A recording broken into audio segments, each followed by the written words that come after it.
সূরা নিসা 69 নম্বর আয়াত। আল্লাহ বলেন মিনান নাবিয়্যিন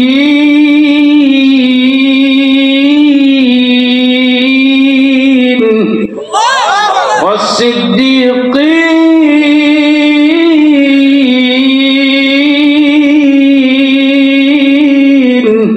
আল্লাহ রাব্বুল আলামিন বলেন, এক নাম্বার যারা বিনা হিসাব কিতাবে জান্নাতের মেহমান হবেন, যাদের কোনো হিসাব নেওয়া হবে না, যারা চিন্তিত হবে না, পেরেশান হবে না, যারা বিনা হিসাব কিতাবে জান্নাতের মেহমান হবেন, তারা হলেন আম্বিয়ায়ে কেরাম।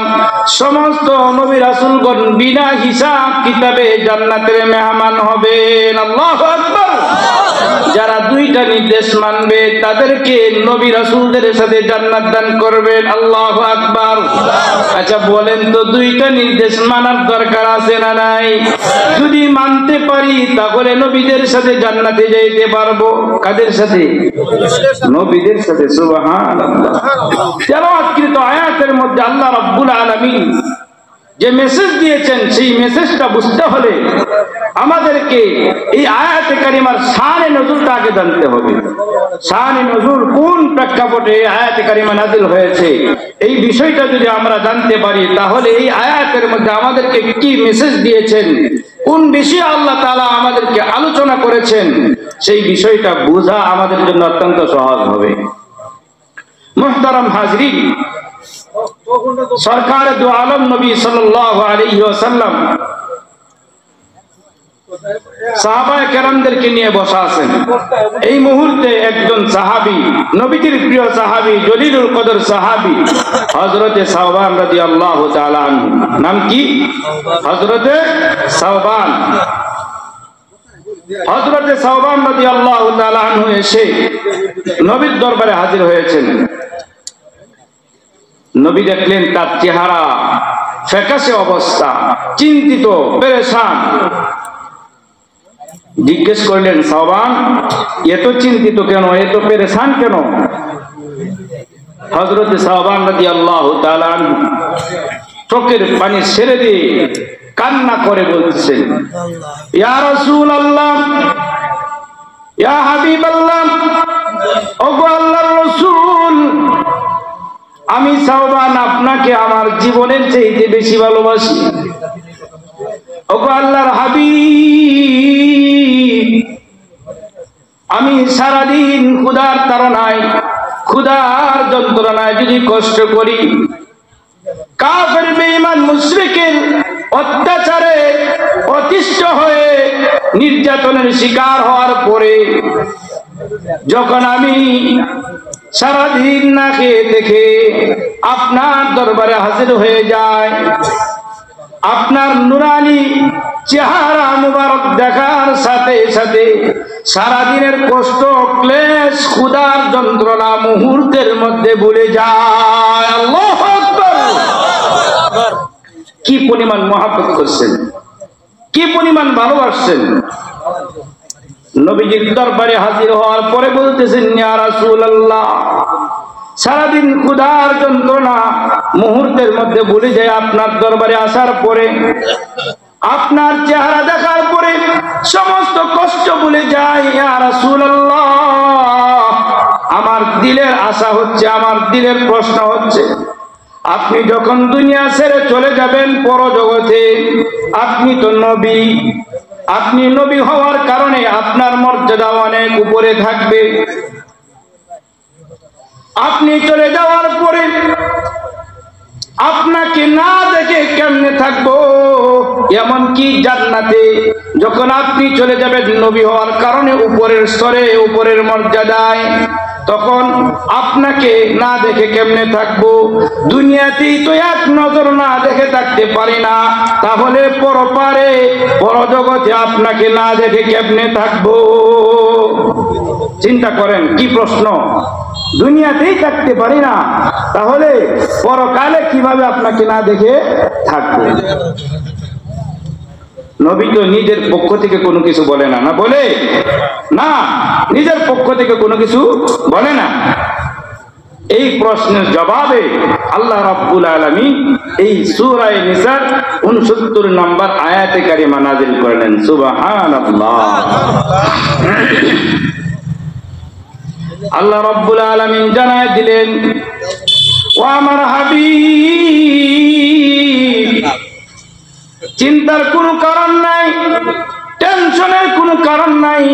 আপনার সাহাবায়ে কেরামদেরকে, আপনার বিশ্ববাসী উম্মতদেরকে জানায় দেন, যারা দুইটা নির্দেশ পালন করবে, যারা দুইটা নির্দেশ পালন করবে, দুইটা বিষয়ের উপর আমল করবে, তাদেরকে আল্লাহ রাব্বুল আলামিন আপনি নবীর সাথে জান্নাতের মেহমান বানাবেন। আল্লাহু আকবার।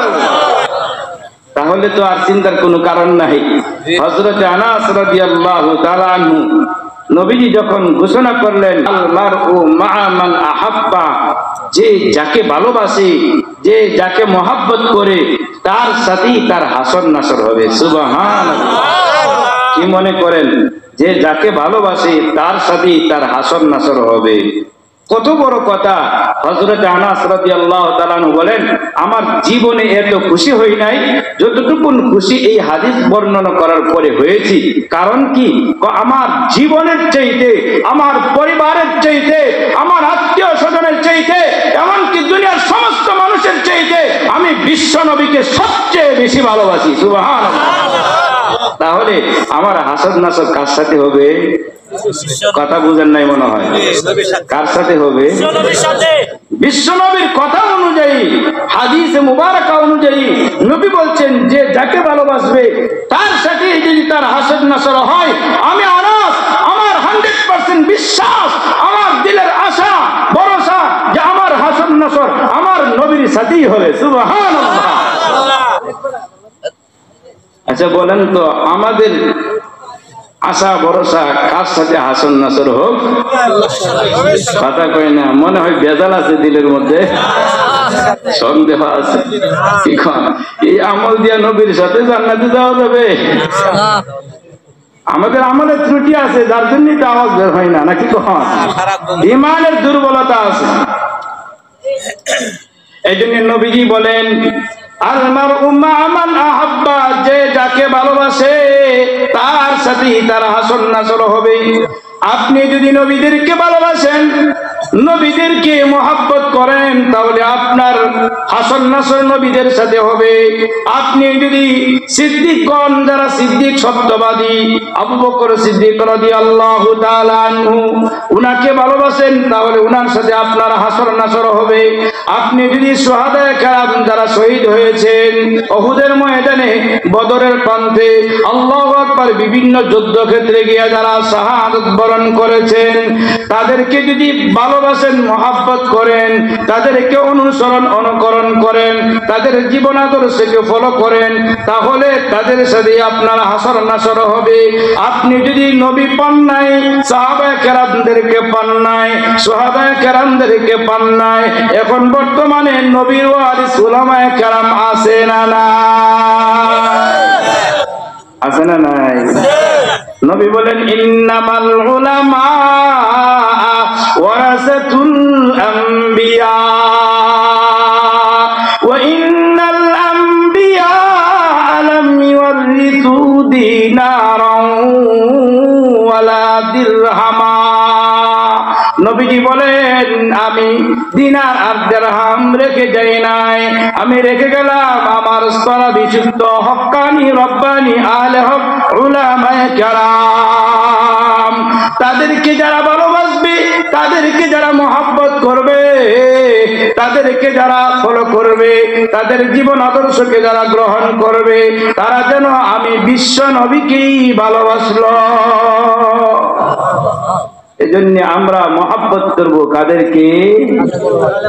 উলামায়ে কেরামদেরকে।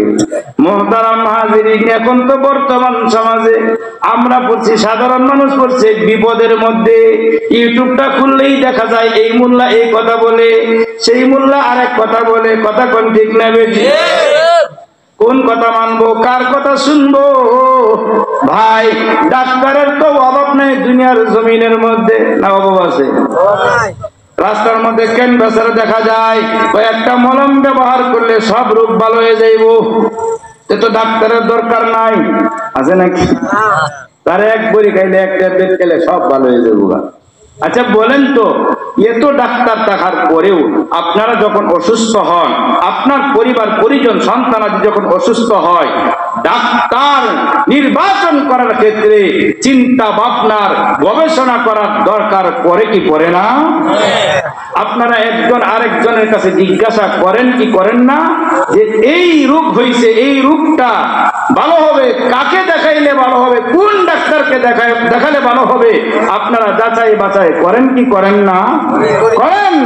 অসুস্থ হওয়ার পরে ডাক্তার দেখানোর ক্ষেত্রে যদি আপনি যাচাই বাছাই করেন, একটা জামা কিনবেন, জামা কেনার জন্য যাওয়ার পরে যদি কয়েকটা দোকান যাচাই বাছাই করেন, এই কাপড়টা কত টাকা দাম হবে, গজ কত টাকা, কাপড়টা ভালো হবে না মন্দ হবে, যদি কয়েকটা দোকান যাচাই বাছাই করতে পারেন, তাহলে কোন আলেমের কথা শুনে আখিরাতকে ঠিক করবেন, জান্নাতের মেহমান হবেন, সেই আলেম নির্বাচন করার ক্ষেত্রে যাচাই বাছাই করার দরকার আছে না নাই? না ইউটিউব দেখতেই হবে? কোন